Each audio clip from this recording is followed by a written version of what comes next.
Thank you, President Zelensky, for his passionate message this morning. I listened to it in private residence, and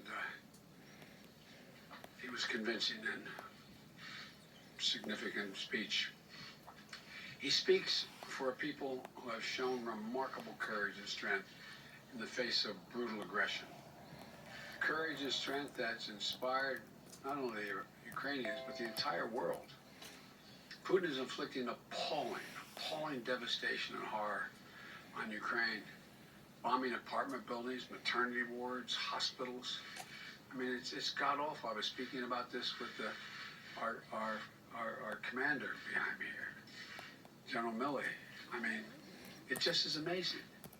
Yesterday, we saw reports that Russian forces were holding hundreds of doctors and patients hostage in the largest hospital in Mariupol.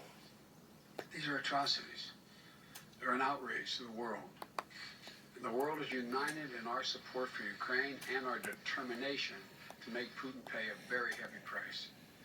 America is leading this effort, together with our allies and partners, providing enormous levels of security and humanitarian assistance that we're adding to today, and we're going to continue to do more in the days and weeks ahead. We're crippling Putin's economy with punishing sanctions that's going to only grow more painful over time, with the entire NATO and EU behind us and many other countries. What's at stake here are the principles that the United States and the United Nations and across the world stand for. It's about freedom. It's about the right of people to determine their own future. It's about making sure Ukraine will never be a victory for Putin, no matter what advances he makes on the battlefield.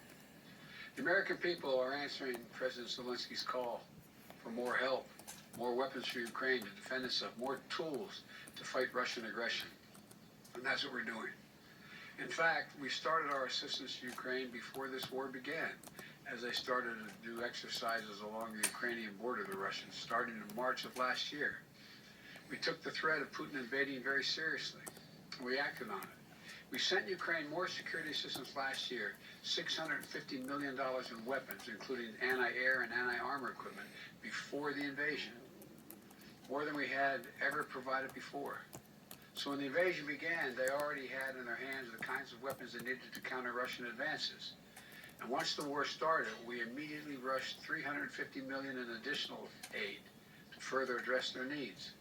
Hundreds of anti-air systems, thousands of anti-tank weapons, transport helicopters, armed patrol boats, and other high-mobility vehicles, radar systems that help track incoming artillery and unmanned drones, secure communications equipment and tactical gear, satellite imagery and analysis capacity. And it's clearly helped Ukraine inflict dramatic losses on Russian forces. On Saturday, my administration authorized another $200 million to keep a steady flow of weapons and ammunition moving to Ukraine. Now I'm once again using my presidential authority to activate an additional security assistance to continue to help Ukraine fend off Russia's assault. An additional $800 million in assistance. That brings the total of new U.S. security assistance to Ukraine to $1 billion just this week. These are direct transfers of equipment from our Department of Defense to the Ukrainian military to help them as they fight against this invasion. And I thank the Congress for appropriating these funds. This new package on its own is going to provide unprecedented assistance to Ukraine. It includes 800 anti-aircraft systems to make sure the Ukrainian military can continue to stop the planes and helicopters that have been attacking their people and to defend their Ukrainian airspace. And at the request of President Zelensky, we have identified and are helping Ukraine acquire additional longer-range anti-aircraft systems and the munitions for those systems. Our new assistance package also includes 9,000 anti-armor systems. These are portable, high accuracy shoulder-mounted missiles that Ukrainian forces have been using with great effect to destroy invading tanks and armored vehicles. It'll include 7,000 small arms, machine guns, shotguns, grenade launchers to equip the Ukrainians, including the brave women and men who are defending their cities as civilians, and they're on the countryside as well. and as well as the ammunition, artillery, and mortar rounds to go with small arms, 20 million rounds in total. 20 million rounds. And this will include drones, which demonstrates our commitment to sending our most cutting-edge systems to Ukraine for its defense. And we're not doing this alone. Our allies and partners have stepped up to provide significant shipments of security assistance and will continue to help facilitate these deliveries as well. The United States and our allies and partners are fully committed to surging weapons of assistance to the Ukrainians. And more will be coming as we source additional stocks of equipment that we're ready to transfer. Now I want to be honest with you. This could be a long and difficult battle, but the American people will be steadfast in our support of the people of Ukraine in the face of Putin's immoral, unethical attacks on civilian populations. We are united in our abhorrence of Putin's depraved onslaught, and we're going to continue to have their backs as they fight for their freedom, their democracy, their very survival. And we're going to give Ukraine the arms to fight and defend themselves through all the difficult days ahead. We're going to continue to mobilize humanitarian relief to support people within Ukraine and those who have been forced to flee Ukraine.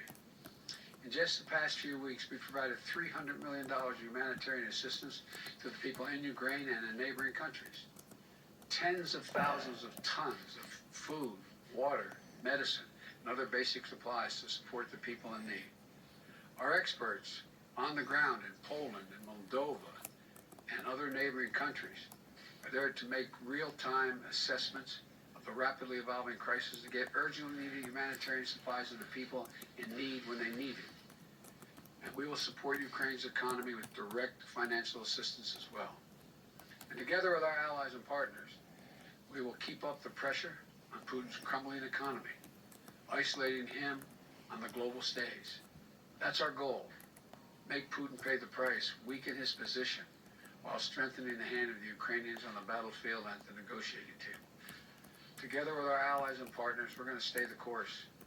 We'll do everything we can to push for and end this tragic, unnecessary war.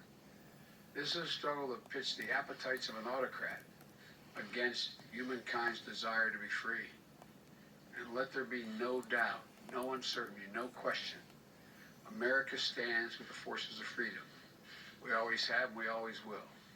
I thank you all, and God bless you, and I'm going to walk over and sign this bill to allow the drawdown of those materials. And may God protect their young Ukrainians who are out there defending their country.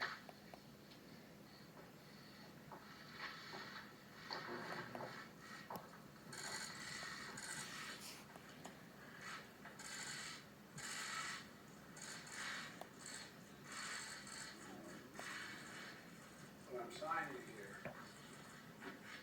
is the delegation authority under Section 506A1 Foreign Assistance Act of 1961, translated into plain English, total of $800 million for the defense army.